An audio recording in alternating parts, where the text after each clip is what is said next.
今年元宵伫新北市的平溪推出6公尺高的双子灯，一个是手提春联的图案，另外一个是红菜头的造型。预估活动人次会冲到700万人，比去年加1倍。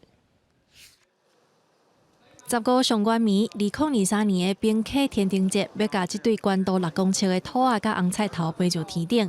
真足甲看，兔仔手里是摕“爱在元宵 Together” 的春联，代表迎向吉祥甲希望。制作的老师讲，宜新的兔仔真需要功夫。90公分的三角形的纸张，应该超过300张，300张的纸张把它组成一个圆度，2个圆等于是2个圆度，那还有那个耳朵这样子。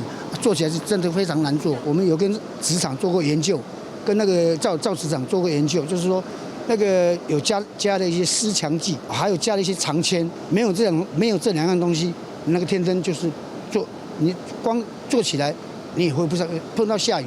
新北市观光旅游局表示，2月初5暗时将要伫10分广场放天灯。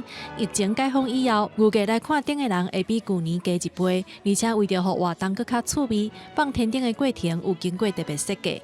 大家会上演一出剧嘛，就是兔子追着红萝卜跑。那红萝卜呢是象征喜气，南宫台语讲红菜头哈，所以希望给大家一个好彩头。这个2、3年受到疫情哦，那逐渐在今年我们希望回流增长哦，像去年我们是大概300万哦，那可以因为这个疫情慢慢舒缓。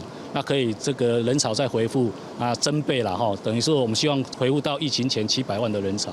元宵期后，活动现场嘛会提供100外个兔仔整影的天灯，予民众来放。当日早起10点开放登记领券。记者麦尚英、曾俊佑台北报道。